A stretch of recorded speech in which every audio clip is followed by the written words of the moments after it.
నమస్కారం ETV news కు స్వాగతం. ఈనాటి ముఖ్యాంశాలు. కేంద్రానికి 7వ వేతన సంఘం నివేదిక. జీతభత్యాల్లో 23% పెంపునకు సిఫారసు. 47 లక్షల మంది ఉద్యోగులకు లబ్ధి. 2016 జనవరి నుంచి అమలు. ఛత్తీస్గఢ్ సుకుమా జిల్లాలో భీకర ఎన్కౌంటర్. భద్రతా బలగాల కాల్పుల్లో 15 మంది నక్సల్స్ హతం. ఎదురుకాల్పులను నిర్ధారించిన బస్తర్ ఐజీ.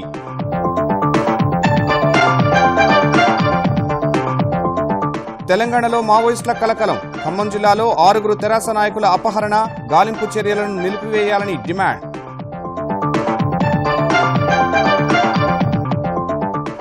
వ్యవసాయ ఉత్పత్తుల మార్కెటింగ్ కోసం దిగ్గజ సంస్థలతో ఏపీ సర్కారు ఒప్పందాలు. 2.5 లక్షల మంది రైతులకు లబ్ధి కలుగుతుందన్న చంద్రబాబు.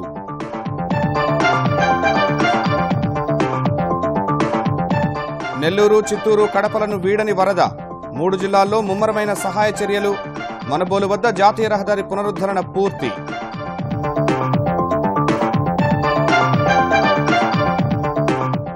బాధితులను ఆదుకోవాలని కేంద్రానికి చంద్రబాబు లేఖ. 1000 కోట్ల తక్షణ సాయానికి విజ్ఞప్తి. రేపు ఎల్లుండి ముంపు ప్రాంతాల్లో పర్యటన. తమిళనాట క్రమంగా సాధారణ పరిస్థితులు. చెన్నైలో కొన్ని ప్రాంతాలను వీడని వరద ముంపు. బాధితులను వెన్నాడుతున్న విద్యుత్, తాగునీటి కష్టాలు.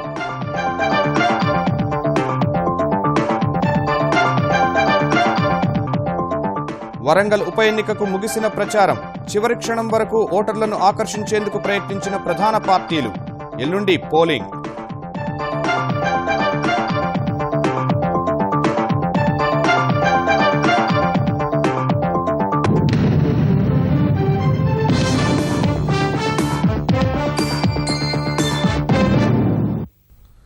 కేంద్ర ప్రభుత్వ ఉద్యోగుల వేతన భత్యాలు 23.55% పెరగనున్నాయి. ఈ మేరకు సిఫార్సులతో కూడిన నివేదికను 7వ వేతన సంఘం అధ్యక్షుడు జస్టిస్ ఏకే మాథూర్ కేంద్ర ఆర్థిక మంత్రి అరుణ్ జైట్లీకి సమర్పించారు.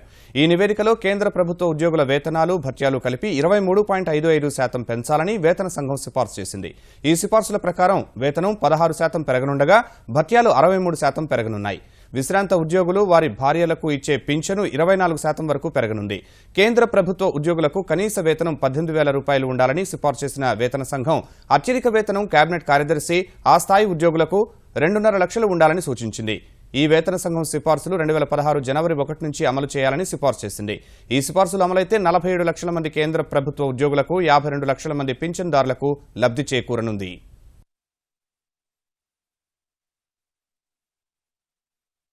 On the finances of the union government entirely, and this does not include PSUs or autonomous bodies, only the central government, and I am giving it in approximation, is 1,02,000 crores. Of this, about 74,000 crores is the impact on the union budget, and 28,000 crores is the impact on the railway budget. ఛత్తీస్గఢ్లో మావోయిస్టులకు గట్టి ఎదురుదెబ్బ తగిలింది. సుకుమా జిల్లాలో నక్సల్స్ కు పోలీసులకు మధ్య జరిగిన భీకర ఎదురుకాల్పుల్లో 15 మంది మృతి చెందారు. మావోయిస్టు అగ్రనేత హిండా ఉన్నాడనే సమాచారంతో సుకుమా జిల్లా బెజ్జీ ప్రాంతంలో సీఆర్పీఎఫ్ బలగాలు, ఛత్తీస్గఢ్ పోలీసులు సంయుక్త ఆపరేషన్ చేపట్టారు. భద్రతా దళాల కదలికలు గమనించిన మావోయిస్టులు కాల్పులు ఆరంభించగా బలగాలు జరిపిన ప్రతిదాడిలో 15 మంది నక్సల్స్ మృతి చెందారు. 2 మావోయిస్టుల మృతదేహాలు దొరికాయి. చనిపోయిన వారిలో మహిళా మావోయిస్టు ఉన్నట్లు గుర్తించారు. మావోయిస్టు అగ్రనేత హిండా తప్పించుకున్నట్లు సమాచారం. ఎదురుకాల్పుల ఘటనను బస్తర్ ఐజీ ఎస్పార్పి కల్లూరి నిర్ధారించారు. ఖమ్మం జిల్లాలో మరోసారి మావోయిస్టుల అలజడి చెలరేగింది. వారం రోజుల క్రితం చెర్ల మండలానికి చెందిన 3 అపహరించి వదిలివేసిన నక్సల్స్ తాజాగా 6 తెరాస స్థానిక నేతలను బందీలుగా చేసుకున్నారు. చెర్ల మండలం పూసుగుప్ప అటవీ ప్రాంతంలో భద్రాచలం నియోజకవర్గ తెరాస ఇన్ఛార్జ్ మానె రామకృష్ణ, చెర్ల మండలానికి చెందిన తెరాస నేతలు పటేల్ వెంకటేశ్వర్లు, ఉయిక రామకృష్ణ, సంతపురి సురేష్, వాజేడు మండల నేతలు దుబ్బగట్ల జనార్దన్, వెంకటాపురం మండల నేత డెక్కా సత్యనారాయణను మాట్లాడదామని పిలిచి తమతో తీసుకుపోయారు. బూటకపు ఎదురుకాల్పులకు పాల్పడిన పోలీసులపై చర్యలు తీసుకోవాలని, కూంబింగ్ నిలిపివేయాలని మావోయిస్టు పార్టీ అధికార ప్రతినిధి జగన్ పేరుతో రాసిన లేఖలో పేర్కొన్నారు. డిమాండ్లు నెరవేర్చకుంటే బందీలను చంపేస్తామని హెచ్చరించారు. తమ వారిని వదిలేయాలని అపహరణకు గురైన వారి కుటుంబ సభ్యులు మావోయిస్టులకు విజ్ఞప్తి చేశారు. భర్తను అపహరించారనే విషయం తెలిసిన రామకృష్ణ భార్య అనారోగ్యానికి గురికాగా ఆమెను ఆసుపత్రికి తరలించారు. మహిళా స్వయం సహాయక సంఘాలను పరిపుష్టం చేయడం సహా వ్యవసాయ ఉత్పత్తుల మార్కెటింగ్ చేసేందుకు జాతీయ అంతర్జాతీయ సంస్థలతో ఆంధ్రప్రదేశ్ సర్కార్ ఒప్పందం చేసుకుంది. ఆంధ్రప్రదేశ్లో రైతులు పండించే పంటలను కొనుగోలు చేసేందుకు వాల్మార్ట్, డాబర్, ఐటీసీ, సమృద్ధి, ఎన్డీడీబీ డైరీ, ఎన్సీడీఎక్స్ వంటి 16 సంస్థలు ముఖ్యమంత్రి చంద్రబాబు సమక్షంలో అవగాహన ఒప్పందాలు కుదుర్చుకున్నాయి. 90 లక్షల మంది సభ్యులున్న ఆంధ్రప్రదేశ్ మహిళా సంఘాలను పారిశ్రామికవేత్తలుగా చేయాలనే తమ లక్ష్య సాధనకు సహకరించాలని ఆయా సంస్థలను ముఖ్యమంత్రి కోరారు. ఆంధ్రప్రదేశ్లో రైతులు పండించే పంటలు, ఉత్పత్తులకు అంతర్జాతీయ స్థాయిలో మార్కెట్ కల్పించే బృహత్తర కార్యక్రమానికి ప్రపంచ బ్యాంకు సహాయంతో ఆంధ్రప్రదేశ్ సర్కార్ శ్రీకారం చుట్టింది. మొత్తం 16 సంస్థలు వివిధ ప్రాంతాల్లోని రైతుల నుంచి వ్యవసాయ ఉత్పత్తులు కొనుగోలు చేసేందుకు వాల్మార్ట్, ఐటీసీ, డాబర్ సహా 16 సంస్థలు ముందుకు వచ్చాయి. గ్రామీణ సమ్మిళిత అభివృద్ధి ప్రాజెక్టు కింద ప్రపంచ బ్యాంకు ఈ ప్రాజెక్టుకు 600 కోట్లు అందించనుంది. ఈ మేరకు ఆంధ్రప్రదేశ్ సర్కార్ 16 సంస్థలతో విజయవాడలో ఒప్పందాలు చేసుకుంది. వెనకబడిన 150 మండలాల్లో 2.5 లక్షల మంది రైతులకు ఈ ఒప్పందాలతో లబ్ధి కలుగుతుంది. గ్రామీణ ప్రాంతాల్లో సంపద సృష్టించడమే తమ లక్ష్యమని ఆయా సంస్థలకు వివరించిన చంద్రబాబు, మహిళా సంఘాలకు కార్పొరేట్ సామాజిక బాధ్యత కింద శిక్షణ ఇచ్చేందుకు ముందుకు రావాలని కోరారు. Your vision is eradication of poverty and also inclusive growth rate. We are very strong in technology. Excellent human resources are available. If you can interest them any work, with dedication, with determination, they will do the job, but they need skills. Some skills and capacity. Same thing if you give helping hand holding for them and train them, they will do wonders. I want to see all my women groups one day, they are all entrepreneurs. Anantapuram, పశ్చిమ గోదావరి జిల్లాల్లో రైతులు పండించే ఉత్పత్తుల్ని తమ దుకాణాల్లో విక్రయిస్తున్నట్లు తెలిపిన Walmart సంస్థ త్వరలో విజయవాడ, గుంటూరు, రాజమండ్రికి విస్తరిస్తామని వెల్లడించింది. గ్రామీణ ప్రాంతాల్లో సంపదను పెంచేందుకు ప్రయత్నిస్తామని ప్రపంచ బ్యాంకు ప్రతినిధి ఒన్నోరుల్ హామీ ఇచ్చారు. ప్రతి ఇంటికి ఒక పారిశ్రామికవేత్తను తయారు చేయాలన్న తమ లక్ష్యాన్ని చంద్రబాబు వారికి వివరించారు. There also I need your cooperation in the month of April. We want to go in a big way inaugurating this incubation and also startup village concept.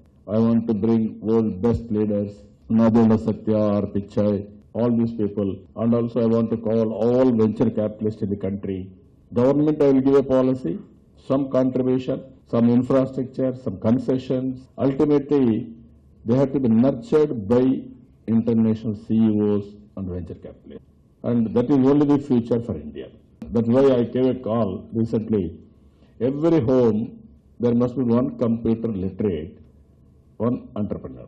It may be small entrepreneur or big entrepreneur. Entrepreneur is a concept I want to promote. గ్రామీణ ప్రాంతాల్లో ఉత్పత్తుల సేకరణ, నిల్వలకు సంబంధించిన కేంద్రాలను ఒప్పందాలు కుదుర్చుకున్న సంస్థలు ఏర్పాటు చేస్తే సౌలభ్యంగా ఉంటుందని చంద్రబాబు సూచించారు. ఆంధ్రప్రదేశ్లో వర్షాలు తగ్గుముఖం పట్టినప్పటికీ వరద పరిస్థితి ఇంకా కొనసాగుతోంది. నెల్లూరు ఇంకా జలదిగ్బంధంలో ఉండగా చిత్తూరు జిల్లాలో పలు గ్రామాలకు రాకపోకలు సాగడం లేదు. కడపలోనూ వరద నీటితో ప్రజలు ఇబ్బందులు పడుతూనే ఉన్నారు. ఉభయ గోదావరి జిల్లాల్లో పంటలు నీట మునిగి రైతులు బెంబేలెత్తుతున్నారు. ఆంధ్రప్రదేశ్లో వరుణుడు శాంతించినప్పటికీ వరద ఉధృతి ఇంకా తగ్గలేదు. నెల్లూరులో వీధులు చెరువుల్ని తలపిస్తుండగా రహదారులపై వరద పారుతోంది. అండర్ బ్రిడ్జిలు ఇంకా నీటిలో ఉన్నాయి. నెల్లూరు చెరువు పొంగుతున్నందున వివిధ కాలనీల్లో బోట్ల ద్వారా ప్రజల్ని సురక్షిత ప్రాంతాలకు తరలిస్తున్నారు. వరద పారేందుకు రోడ్లపై డివైడర్లు తొలగించారు. వర్షాలు తగ్గుముఖం పట్టడంతో నెల్లూరు జిల్లాలోని 75 గ్రామాలకు విద్యుత్ పునరుద్ధరించినట్లు ఆంధ్రప్రదేశ్ పురపాలక మంత్రి నారాయణ వెల్లడించారు. పునరావాస కేంద్రాల్లోని సగం మంది సొంతూళ్లకు వెళ్లిపోయారని, రహదారుల సౌకర్యం లేని పల్లెలకు బోట్లు, హెలికాప్టర్ల ద్వారా నీరు, ఆహారం అందిస్తున్నట్లు తెలిపారు. అటు మనుబోలు వద్ద జాతీయ రహదారిని పునరుద్ధరించారు.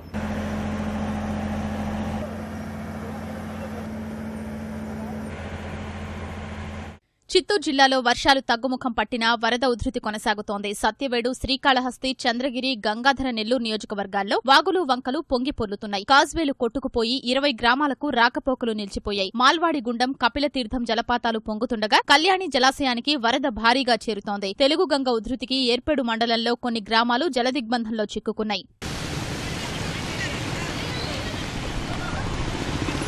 కడప జిల్లాలో బుగ్గవంకపై 3 కాజ్వేలు కొట్టుకుపోయాయి. సుండుపల్లె మండలంలో 2 రహదారులు తెగి 150 పల్లెలకు రాకపోకలు స్తంభించాయి. కిలోమీటరు ప్రయాణిస్తే మండల కేంద్రానికి చేరుకునే ప్రజలు ఇప్పుడు 150 కిలోమీటర్లు చుట్టి రావాల్సి వస్తోంది. జిల్లాలోని పాఠశాలలు, విద్యాసంస్థలు ఇంకా నీటిలో ఉండగా విద్యార్థులు అవస్థలు పడుతున్నారు.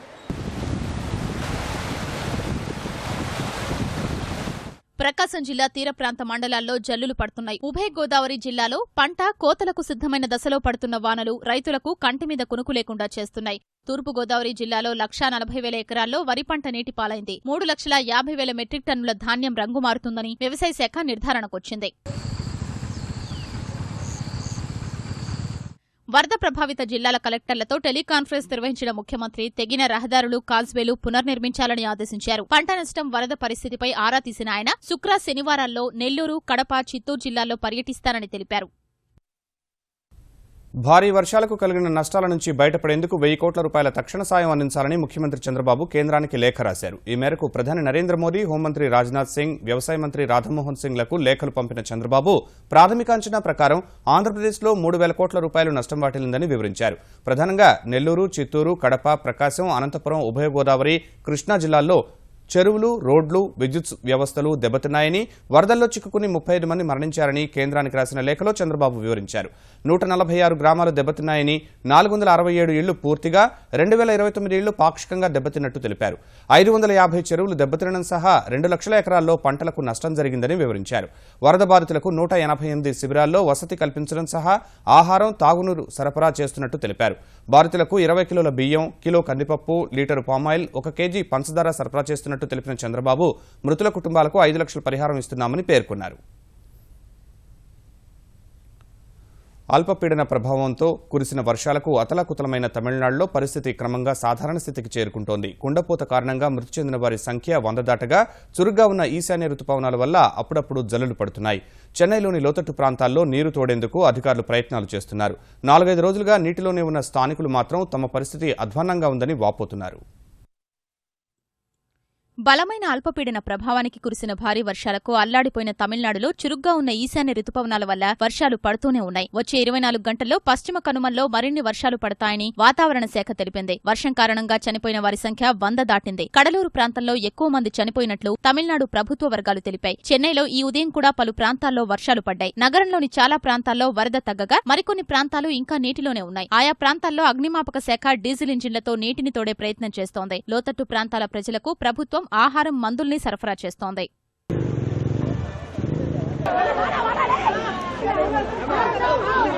కొరటూరు అనే చెరువుకు గండిపడి చెన్నైలోని వెల్లువాకం ప్రాంతంలో పలు కాలనీలు 3 రోజులుగా జలదిగ్బంధంలోనే ఉన్నాయి. ఆ ప్రాంతంలో నీటిని తోడే ప్రయత్నం జరుగుతోంది. విద్యుత్ సరఫరా, తాగునీటికి ఇబ్బంది పడుతున్న ప్రజలు తమ సమస్యను పట్టించుకునే నాథుడే లేడని వాపోతున్నారు. ఊరికి పోతున్నా ఊర్లోనే వాన, ట్రైన్లో ఎదిగిపోయేదిలా చాలా కష్టంగా ఉంది సార్. మాకు నార్మల్గా వచ్చేసింది అనేసి ఎక్కడ నార్మల్గా వచ్చింది? ఈ పరిస్థితి ఎవరు చూసేది? లోపల వచ్చి చూస్తారా? ఓట్లు తీసేటప్పుడు మాట వచ్చి దగ్గర వచ్చి నిలుచుకొని పేపర్లు ఇచ్చేసి వేసుకోండి అంటారా? ఏడాది వరి కట్టేవాళ్ళండి మేము సొంత ఇంటికే. ఇప్పుడు మా ఇల్లు పోయింది, అన్ని పోయింది. ఏం చేసేది మేము? చిన్న పాపలకంతా జ్వరాలు, ఎక్కడ తూకొని వచ్చేదని కూడా మాడలేదు.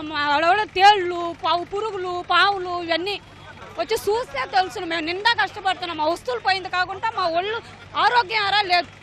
చైనా పర్యటనలో ఉన్న కేంద్ర హోంమంత్రి రాజ్నాథ్ సింగ్ తమిళనాడు ముఖ్యమంత్రి జయలలితతో మాట్లాడి వరద పరిస్థితిపై ఆరా తీశారు. సహాయం అందించాలని కోరిన తమిళనాడు ముఖ్యమంత్రి సమగ్ర సహాయ వినతిని వచ్చే వారంలో అందిస్తామని రాజ్నాథ్ కు తెలిపారు. కేంద్రం అన్ని రకాల సాయం చేస్తుందని రాజ్నాథ్ సింగ్ ఆమెకు హామీ ఇచ్చారు. అధికార విపక్షాల మధ్య ఆరోపణలు, విమర్శలతో వాడివేడిగా జరిగిన వరంగల్ ఉప ఎన్నికల ప్రచారానికి నేటితో తెరపడింది. ప్రచారం సమయం ముగిసే చివరి క్షణం వరకు ప్రధాన పార్టీలన్నీ ఓటర్లను ప్రసన్నం చేసుకునేందుకు శక్తివంచన లేకుండా ప్రయత్నించాయి. ఉప ఎన్నికల్లో అధికార తెరాస నుంచి పసునూరి దయాకర్, కాంగ్రెస్ పార్టీ అభ్యర్థిగా సర్వే సత్యనారాయణ, ఎన్డీఏ అభ్యర్థిగా దేవయ్య, వైకాపా నుంచి నల్ల సూర్యప్రకాష్, వామపక్షాలు బలపరిచిన గాలి వినోద్ కుమార్ సహా మొత్తం 23 మంది అభ్యర్థులు పోటీ పడనున్నారు. ఈ సాయంత్రం 5 గంటలతో ప్రచారం ముగియగా ఈ నెల 21న జరిగే ఓటింగ్కు అధికారులు సన్నాహాలు పూర్తి చేస్తున్నారు. 23 మంది బరిలో నిలవడంతో 2 ఈవీఎంలను పెట్టనున్నారు. వరంగల్ లోక్సభ స్థానం పరిధిలోని 7 నియోజకవర్గాలకు 1778 పోలింగ్ కేంద్రాలను ఏర్పాటు చేయనున్నారు. 2100 కంట్రోల్ యూనిట్లు ఏర్పాటు చేశారు. హైదరాబాద్ మహానగరపాలక సంస్థ ఎన్నికల కోసం వార్డుల విభజన పూర్తయింది. వార్డుల పునర్విభజన కోసం గత నెలలోనే నోటిఫికేషన్ విడుదల చేసిన తెలంగాణ సర్కార్ రాజకీయ పార్టీల అభిప్రాయాలు, సూచనలు స్వీకరించిన తర్వాత పునర్విభజించిన వార్డులకు ఆమోదం తెలుపుతూ ఉత్తర్వులు జారీ చేసింది. వార్డుల పునర్విభజనపై వచ్చిన దాదాపు 635 అభ్యంతరాలను పరిశీలించిన జీహెచ్ఎంసీ అధికారులు 65 సూచనలు, సలహాలను స్వీకరించారు. కొన్ని వార్డుల బౌండరీల్లో మార్పులు కూడా చేశారు. మరో 38 ఫిర్యాదులను పాక్షికంగా స్వీకరించి మార్పులు చేర్పులు చేశారు. 532 ఫిర్యాదులు, సూచనలను తోసిపుచ్చారు. ఈ ప్రక్రియతో మొత్తం 150 వార్డుల ఆమోదం కోసం జీహెచ్ఎంసీ కమిషనర్ పంపిన ప్రతిపాదనలను తెలంగాణ సర్కార్ ఆమోదముద్ర వేసింది. వార్డులకు సంబంధించిన వివరాలను వెబ్సైట్లో పెట్టినట్టు తెలిపారు. తెలుగు జాతి చరిత్రను భవిష్యత్ తరాలకు అందించేందుకు పూర్తి స్థాయిలో సహకారం అందిస్తామని ముఖ్యమంత్రి చంద్రబాబు తెలిపారు. విశాఖలో కైలాసగిరిపై ప్రపంచ తెలుగు సమాఖ్య ఆధ్వర్యంలో నిర్మించిన తెలుగు సాంస్కృతిక ప్రదర్శనశాలను కేంద్ర మంత్రి వెంకయ్యనాయుడుతో కలిసి ప్రారంభించారు. అమరావతిలో ఇలాంటి ప్రదర్శనశాలను నిర్మించేందుకు భూమి కేటాయిస్తామని హామీ ఇచ్చారు. మన భాషను మనం కాపాడుకోవాలి, మన నాగరికత సాంప్రదాయాలు మనం కాపాడుకోవాల్సిన అవసరం ఉంది. అలాంటివన్నీ మళ్ళా తెలుగువారి చరిత్ర కాపాడుకోవడానికి ఇది బ్రహ్మాండంగా పనికొస్తుందని భావిస్తున్నాను. తొందరలోనే ఒక మీటింగ్ పెట్టి one of the best governing body ఒకటేసి అవసరమైతే దీన్ని ఏ విధంగా ఇదే స్టాండర్డ్స్లో అవసరమైతే ఇంకా బెస్ట్ స్టాండర్డ్స్లో ఎట్లా మెయింటైన్ చేస్తామో మెయింటైన్ చేయాలని చెప్పాను. మన తరం నుంచి రాబోయే తరం తెలుగు మర్చిపోతూ ఉన్నారు. తెలుగు మాట్లాడడం నామూర్తిగా కొందరు భావిస్తూ ఉన్నారు. తెలుగు చరిత్ర తెలుసుకునే అవకాశం కూడా వారికి ఎక్కువగా లేకుండా పోతుంది. అందుకే అలాంటి వాళ్ళకు మన వైభవాన్ని, మన పూర్వ వారసత్వాన్ని, మన పెద్దలు మనకు అందించడానికి ఈ వారసత్వాన్ని వాళ్ళకి తెలియజేయడం అవుతుందో అది ఉద్దేశంగా ఈ యొక్క ప్రదర్శనశాల ఏర్పాటు చేశారు. చాలా అద్భుతంగా ఉంది. 2 రోజుల క్రితం సొంత కార్యాలయంలోనే దుండగుల చేతిలో హత్యకు గురైన చిత్తూరు మేయర్ అనురాధ దంపతుల అంత్యక్రియలు ముగిశాయి. వారి నివాసం నుంచి సాగిన అంతిమయాత్రకు భారీ సంఖ్యలో అభిమానులు, కార్యకర్తలు తరలిరాగా వారి ఫామ్ హౌస్లోనే అంతిమ సంస్కారాలు నిర్వహించారు. మరోవైపు ఈ హత్య కేసులో పోలీసులు దర్యాప్తు వేగవంతం చేశారు. ఈ ఘటనపై 10 సెక్షన్ల కింద కేసు నమోదు చేసిన పోలీసులు లొంగిపోయిన వారి వాంగ్మూలం ఆధారంగా విచారణ చేస్తున్నారు. హత్య జరిగిన రోజే పోలీసుల ఎదుట 3 లొంగిపోగా 5 కలిసి హత్య చేసినట్టు భావిస్తున్న పోలీసులు మిగిలిన 2 కోసం గాలిస్తున్నారు. ఇదే సమయంలో తమ వద్ద లొంగిపోయిన వారు చెప్పిన ప్రకారం మేయర్ అనురాధ భర్త కటారి మోహన్ మేనలుడు చింటూ అలియాస్ చంద్రశేఖర్నే ప్రధాన నిందితుడిగా పోలీసులు అనుమానిస్తున్నారు. ప్రస్తుతం పరారీలో ఉన్న చింటూను పట్టుకునేందుకు ప్రత్యేక బృందాలు ఏర్పాటు చేశారు. బహిరంగ మార్కెట్లో భారీగా పెరిగిపోయిన టమాటా ధరల నుంచి ప్రజలకు ఊరట కలిగించేందుకు ఆంధ్రప్రదేశ్ సర్కార్ రాయితీ ధరకు సరఫరా చేయడం ప్రారంభించింది. గుంటూరు చిట్టుగుంట రైతు బజార్లో కిలో 40 రూపాయలకే రాయితీ టమాటో పంపిణీ కార్యక్రమాన్ని ఆంధ్రప్రదేశ్ వ్యవసాయ మంత్రి ప్రత్తిపాటి పుల్లారావు ప్రారంభించారు. అన్ని పట్టణాల్లో రైతు బజార్ల ద్వారా రాయితీ టమాటో విక్రయిస్తామని ఆయన తెలిపారు. తెలంగాణ ఎక్సైజ్ శాఖ కల్తీ కల్లు నియంత్రణకు పటిష్ట చర్యలు చేపడుతున్నప్పటికీ జిల్లాలో మహమ్మారి బాధితులు పెరుగుతూనే ఉన్నారు. రంగారెడ్డి జిల్లా తాండూరులో కల్తీ కల్లు దొరక్క 6 రోజుల వ్యవధిలోనే 6 మృత్యువాత పడ్డారు. కల్తీ కల్లు దొరకని వారు వింత ప్రవర్తన, పిచ్చి చేష్టలతో రోగులు తాండూరు ప్రాంతీయ ఆసుపత్రిలో చేరుతున్నారు. ఇప్పటికే సుమారు 130 మందికి పైగా బాధితులు తాండూరు ప్రాంతీయ ఆసుపత్రిలో చేరగా మల్లెడ్డిపల్లి, శాంతినగర్ కాలనీ, ఇందిరానగర్, మాణిక్ నగర్, అయ్యప్పనగర్, పాత తాండూరు, గొల్ల చెరువులో ఎక్కువ మంది బాధితులున్నట్టు అధికారులు గుర్తించారు. కల్తీ కల్లు బాధితుల వింత ప్రవర్తనపై బంధువులు ఆందోళన వ్యక్తం చేస్తున్నారు.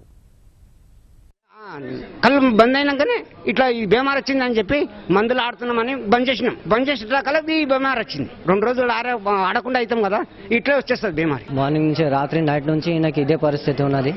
ఎవరికి కనబడలేదు. అది చింపుడు, ఇది చింపుడు, బట్టలు చినుగుతున్నాయి, అది తీస్తున్నాడు. ఎవరైనా అడ్డం వస్తే వాళ్ళకి కొడుతున్నాడు. దీనికి ట్రీట్మెంట్ డాక్టర్స్ ఏం ఇస్తున్నారు ఏం లేదు, వాళ్ళకే అర్థమవుతుంది, వాళ్ళకే చేస్తున్నారు. ఎవరు నా రోజులే మా కాక కూడా అట్లానే, మా అన్న కూడా అట్లానే. మొత్తానికి అంటే ఎట్లా పిచ్చోడు ఎట్లా చేస్తాడు కదా అట్లా చేస్తున్నాడు. హైదరాబాద్లో మహిళల నుంచి గొలుసు దొంగతనాలకు పాల్పడుతున్న దొంగలకు ఓ కానిస్టేబుల్ సహకరించినట్లు తేలింది. మల్కాజ్గిరి ప్రాంతంలో దొంగతనాలకు పాల్పడిన 4 వ్యక్తులను అదుపులోకి తీసుకున్న సైబరాబాద్ పోలీసులు వారిని ప్రశ్నించినప్పుడు కానిస్టేబుల్ సహకరించిన విషయం బయటపడింది. బోరబండకు చెందిన మహమ్మద్ ఫారూక్తో సంబంధం పెట్టుకున్న నారాయణగూడ స్టేషన్లో పనిచేసే కానిస్టేబుల్ మోహన్ వారికి బెయిల్ ఇప్పించడమే కాకుండా దొంగతనాలు చేసేందుకు సహకరించినట్టు తేలింది. వారు ఇచ్చిన సమాచారంపై మరో 2 ముఠాలను పట్టుకున్న పోలీసులు 70 లక్షల రూపాయల విలువైన కిలోకు పైగా బంగారు ఆభరణాలు స్వాధీనం చేసుకున్నారు. అయితే మల్కాజ్గిరి ఏరియాలో 5 స్నాచింగ్స్ వీరు చేసిన తర్వాత వాళ్ళు పట్టుబడ్డారు. వారి కన్ఫెషన్ లో ఇది ఈ మోహన్ కానిస్టేబుల్ గురించి చెప్పడంతో అతన్ని కూడా పట్టుకున్నాము.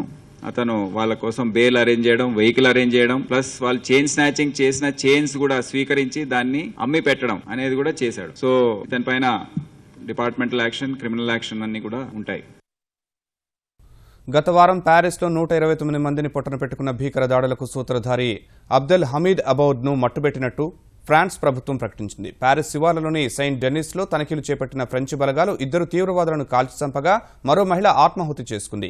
ఈ ఆత్మాహుతి ఘటనలో మరో వ్యక్తి చనిపోగా 2 మృతదేహాలకు DNA పరీక్షలు నిర్వహించారు. ఈ ఘటనలో చనిపోయిన రెండో వ్యక్తి ప్యారిస్ దాడులకు కీలక సూత్రధారి అబౌద్గా ఫ్రాన్స్ ప్రభుత్వ న్యాయవాది ప్రకటించారు. మరోవైపు ఇస్లామిక్ స్టేట్ తీవ్రవాదుల నుంచి ఫ్రాన్స్కు ముప్పు తొలగిపోలేదని ఆ దేశ ప్రధాని మాన్యువల్ వాల్స్ హెచ్చరించారు.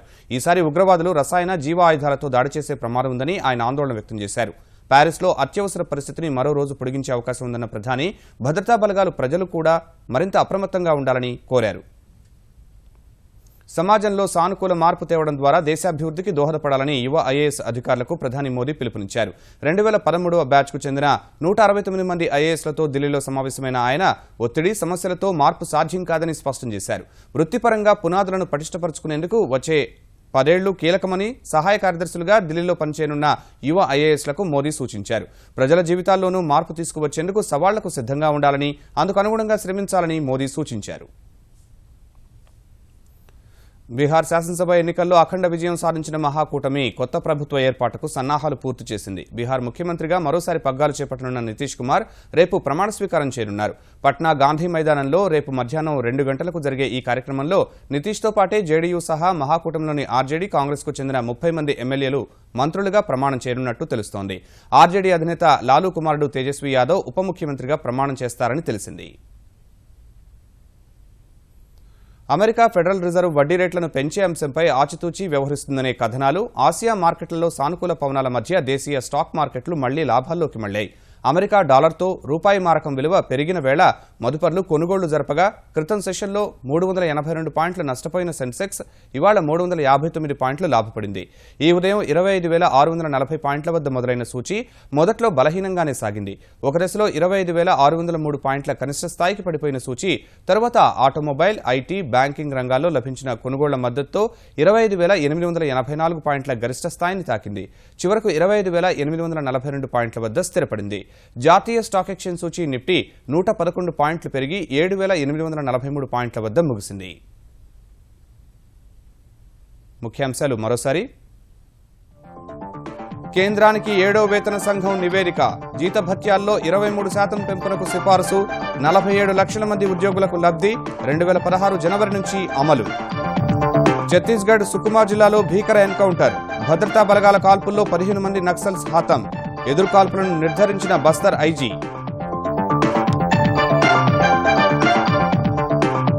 తెలంగాణలో మావోయిస్టుల కలకలం. ఖమ్మం జిల్లాలో 6 తెరాస నాయకుల అపహరణ, గాలింపు చర్యలను నిలిపివేయాలని డిమాండ్.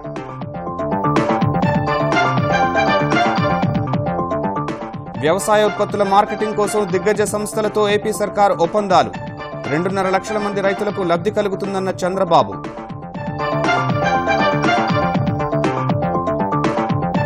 నెల్లూరు, చిత్తూరు, కడపలను వీడని వరద. 3 జిల్లాల్లో ముమ్మరమైన సహాయ చర్యలు. మనబోలు వద్ద జాతీయ రహదారి పునరుద్ధరణ పూర్తి.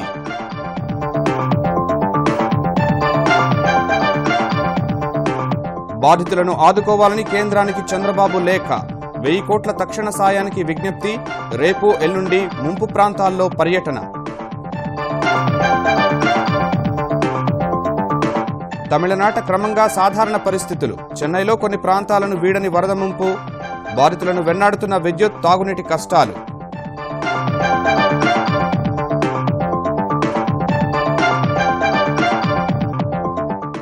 వరంగల్ ఉప ఎన్నికకు ముగిసిన ప్రచారం. చివరి క్షణం వరకు ఓటర్లను ఆకర్షించేందుకు ప్రయత్నించిన ప్రధాన పార్టీలు. ఎల్లుండి పోలింగ్.